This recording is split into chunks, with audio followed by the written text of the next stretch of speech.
President Snow just ran out here and dove in this pipe. What are you doing? Who are you hiding from? Why do you fit in there? Why are you so cute? What? You look like a burrito. Prezito. Does that work? Oh, it's warm in there. Hi.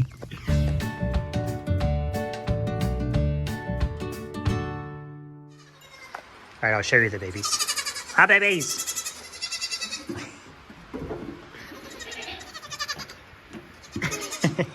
There's still some food in that bucket. What is up, guys? Welcome back. Hi, Mom. Oof. Lighting's gonna mess with the camera pretty bad. Beauty, Miss Tapioca, Whisper, and Whisper's brother. That's your name. This is what today looks like. Pouring down rain. Gross. Let all these babies out for you guys. But before I do, please hit that like, subscribe, and thumbs up. We're gonna cover a bunch of stuff for the noobs today. Oh, we're at about a plus 150 for the last couple of months. Last 3 months, so about 50 a month. So there's a lot of new people. Well, I don't, here, Bubby, nope. You're the only mom on the floor, you're getting mobbed. So this weekend, tomorrow and Sunday, we'll be at the Delaware Arts Festival. We do go out and do craft shows. We enjoy our craft shows sometimes.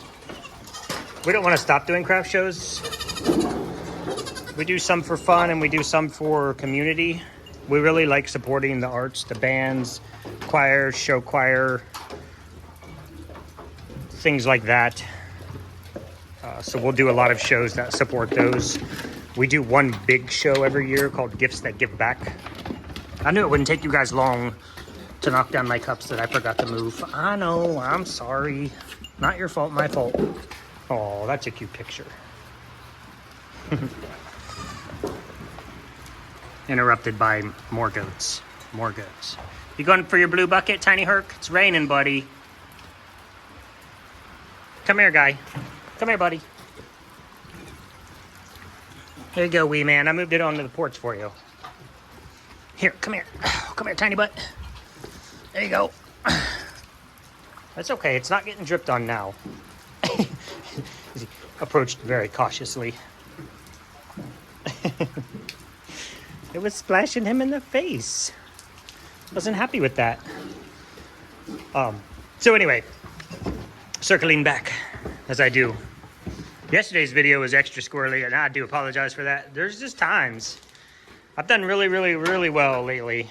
Probably for the last 6 months, I'd say, of toning down the squirreliness.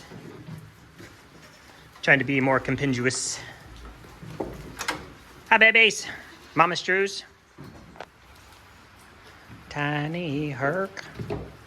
For those of you who aren't familiar with Tiny Herc,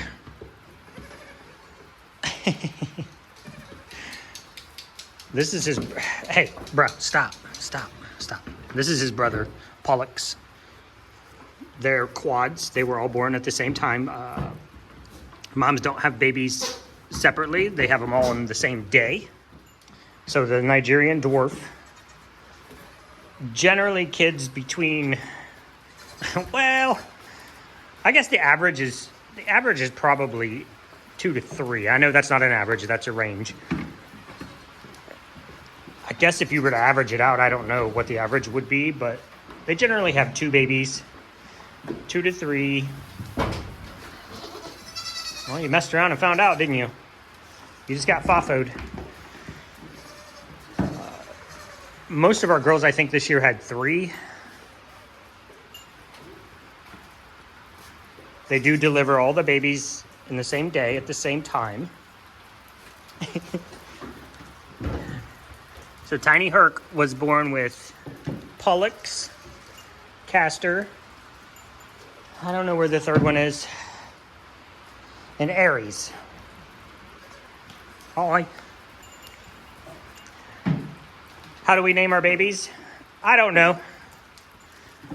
Any babies that we're going to keep, any goats that we're going to keep, all get a dessert-themed name.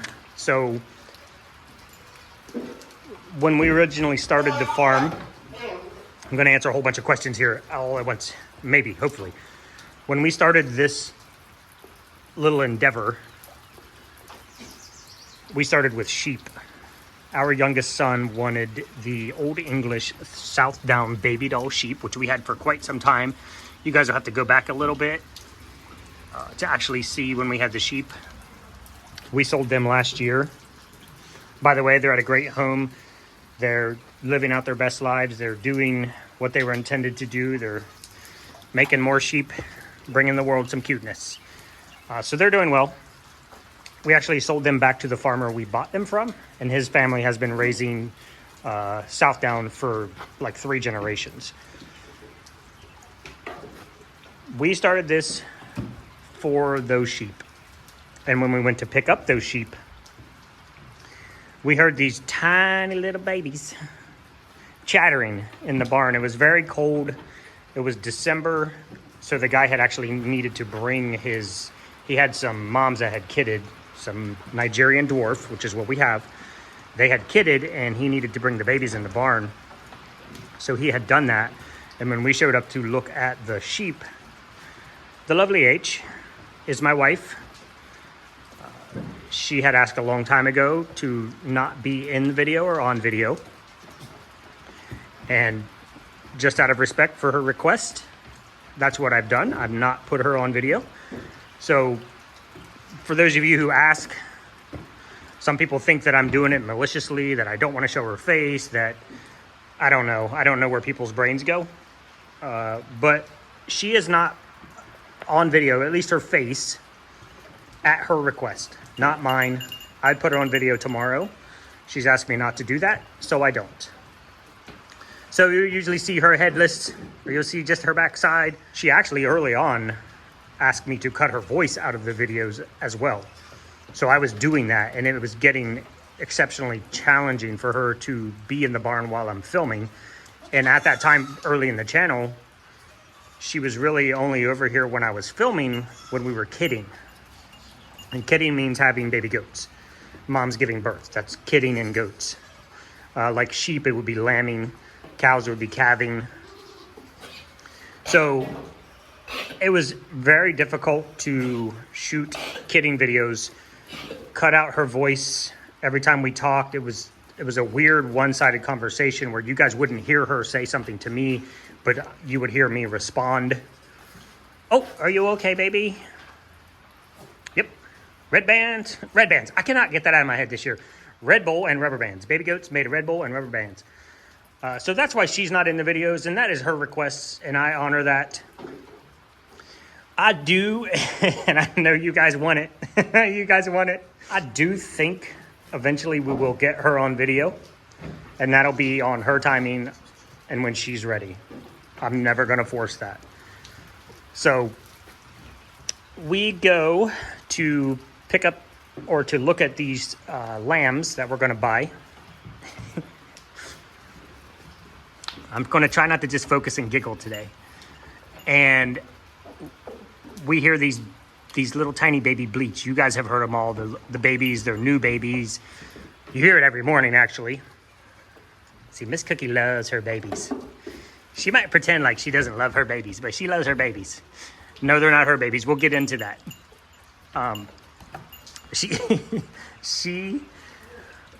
We always end up calling her Aunt Cookie around kidding season because she'll take the babies out to pasture with her. She'll lay somewhere and she'll be surrounded by babies. They love her.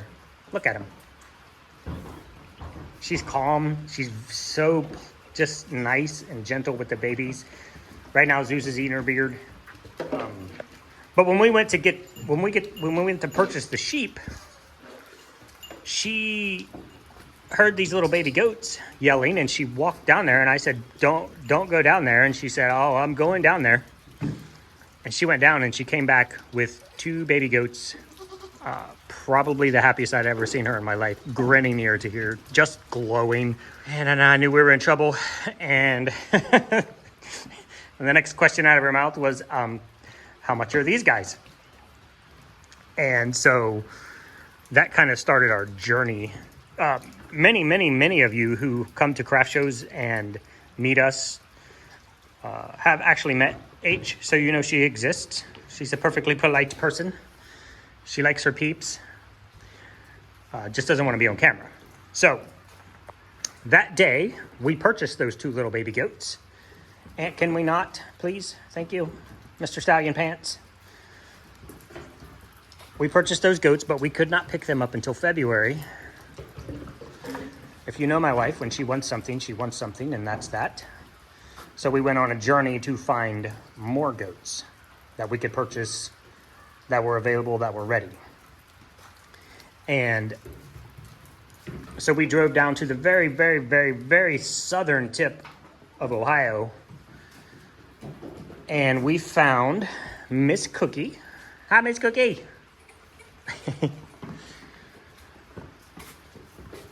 You got a crow on your side. Does that mean anything? We found Miss Cookie and her sister Brownie. So we had Cookie and Brownie. We didn't name them. They had those names when we got there.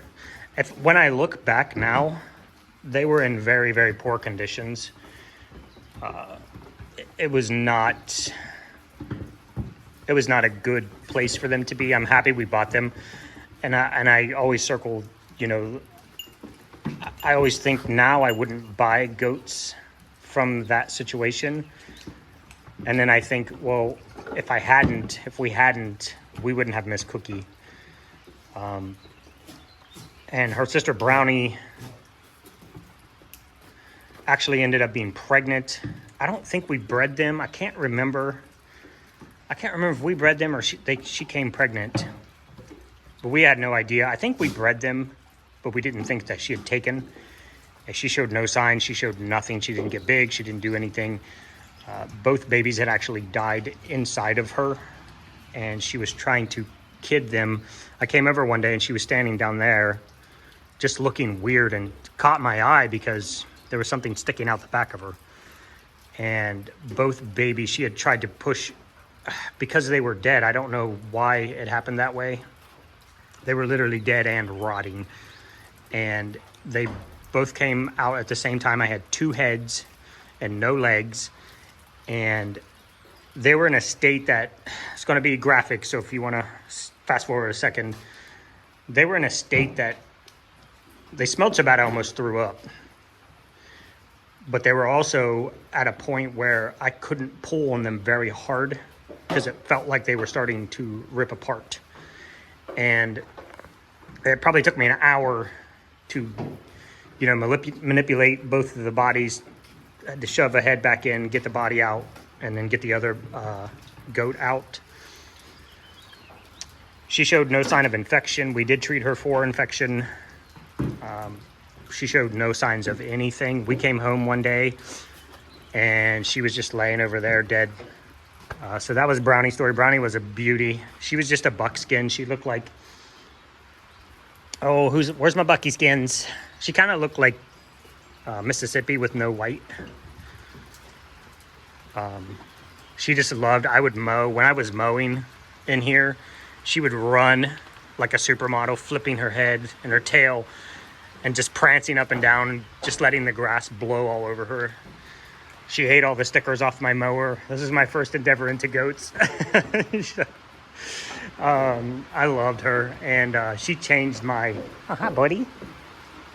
I had never really been that into animals on that level. Brownie changed all of that for me. This might be a 2-parter, guys. It might be real long, so I might have to cut it out. So that was Cookie and Brownie. We brought them home that day.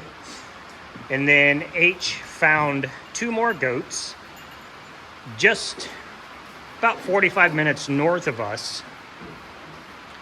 And those 2 goats were Miss Struzel and a goat named Ganache.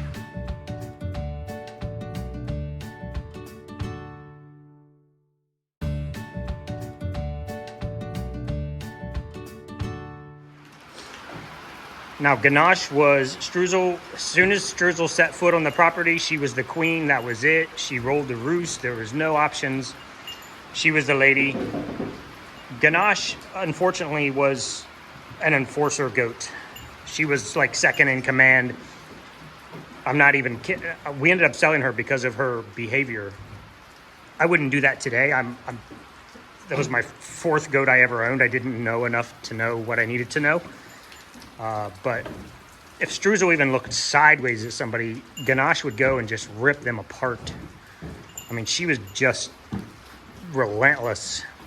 And she was just basically assaulting everybody in the barn, ruining everybody's demeanor, their attitude. It was like sadness all around because nobody could do anything without Ganache just destroying them. Not like a casual headbutt, like just beat them into submission until they just kind of like wanted to lay there in a mush pile and not be assaulted. So she was a tyrant and short. Very short tyrant. And we did end up selling her to a nice family, actually, and they had a good rapport with her. It's just sometimes a change in environment can completely change a goat. So that brought us to, I think, Tiny Hook doing Tiny Hook stuff. You get in there, Bubba. Yeah, knock him off.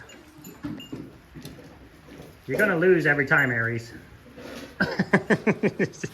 I think it became very fast and furious after that. H just fell in love with them. I fell in love with goats. I think we added Puddin' and Muffin next.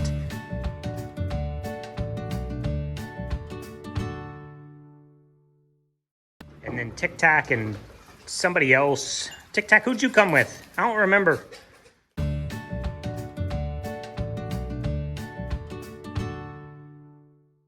And then from there, guys, from there, it's very blurry.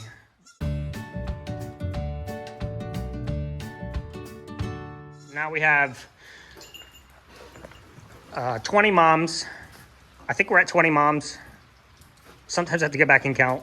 It's 20 moms and 4 dads. So 20 does, 4 bucks. And we are at 22 babies right now. Somebody asked that last night. Or mentioned that they couldn't count all the babies. So we're at 22 babies right now. And yes, they are Nigerian dwarf. They are all registered. ADGA, American Dairy Goat Association registered. That's the biggest dairy registry in the U.S. that I'm aware of.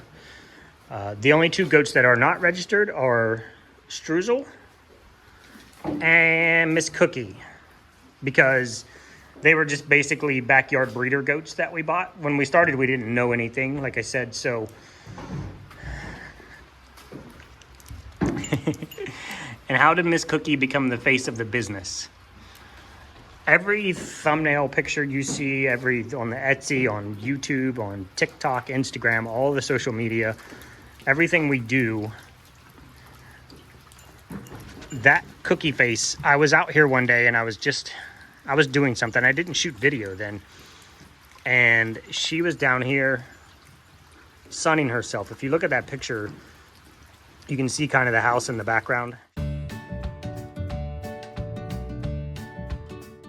She was down here somewhere on this fence line right here, just sunning herself, staring into the sun. And I walked up and I snapped that picture.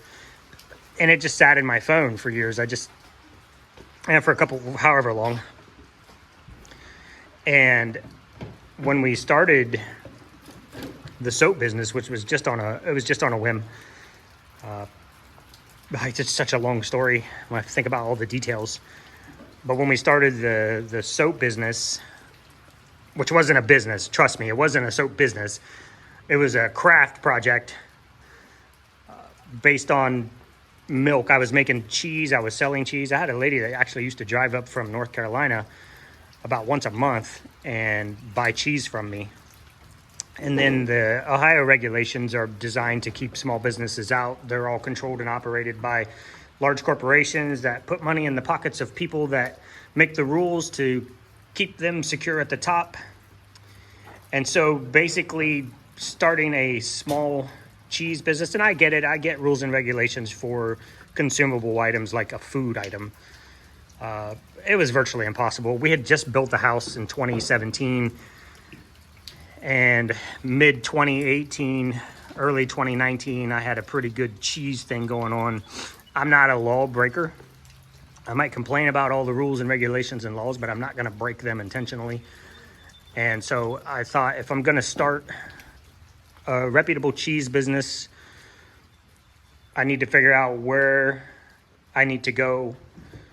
What are the rules? What are the regulations? What are the laws? I need to know everything about it that I can possibly know. You don't know the rules, you don't know the laws, you can't not bend them. Greatest example of this I've ever seen in my life was Tiger Woods. Tiger Woods knew every single tiny detail about golf and rules.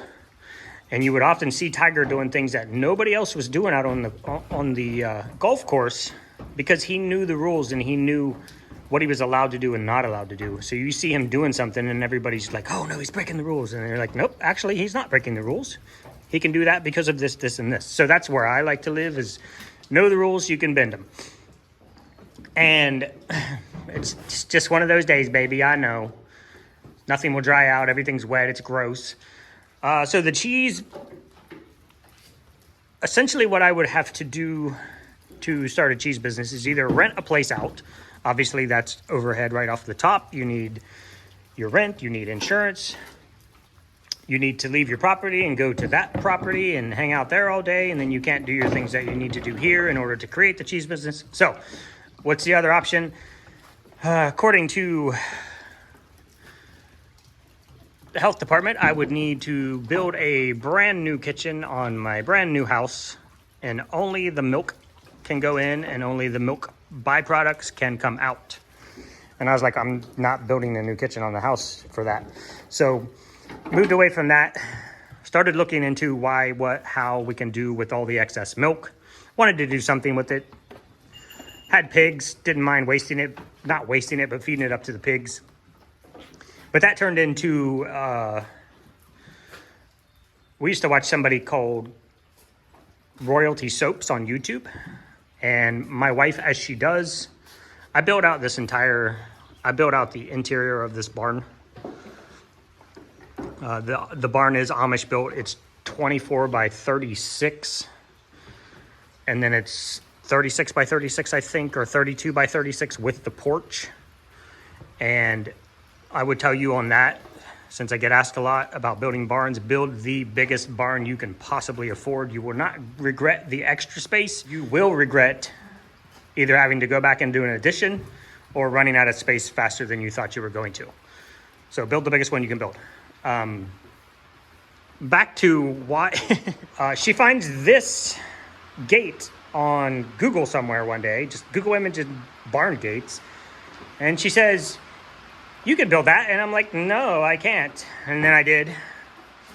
And then to go along with the gate pattern, which that started what is the stall pattern, which is all the wood here. And this is just all 2x6 wood. Maybe I'll do like a 3-day series or something on this whole endeavor to get you guys caught up to where we are now. But what she does is she's watching Katie and she's like, oh, you could do that. And I'm like, have you seen Katie's soaps? Have you seen the soaps on Royalty Soaps? Have you not gone there and watched her? We just watched one. She's like, yeah, you can do that. Okay, I'm pretty artsy. So started dabbling, making some soaps. Something came up at our church. They wanted to do a fundraiser, which is going to be a craft show to remodel the men's restroom. The church was built in the 70s, I think, and this was 2019, and nothing had ever been done to the men's upstairs restroom. So they wanted to put all those funds that the vendors were going to pay to be there towards the remodeling of the restroom. Showed up there with about 80 bars of soap. Sold out. And I had people like, hey, I saw you, but you were out. Hey, I need more of this. I need more of this. So then I thought, well, maybe we have something here with the soap. So we started making more, doing new designs, going to craft shows. So that was 2019, November of 2019. Went to the first craft show at the church for the fundraiser. I mean, you show up and you sell 80 bars of soap in less than 3 hours was phenomenal at the time. And you know you got something, so we started booking craft shows. Now you all know what's going to come next. Had about 28 to 30 craft shows booked for 2020, and then the world stopped.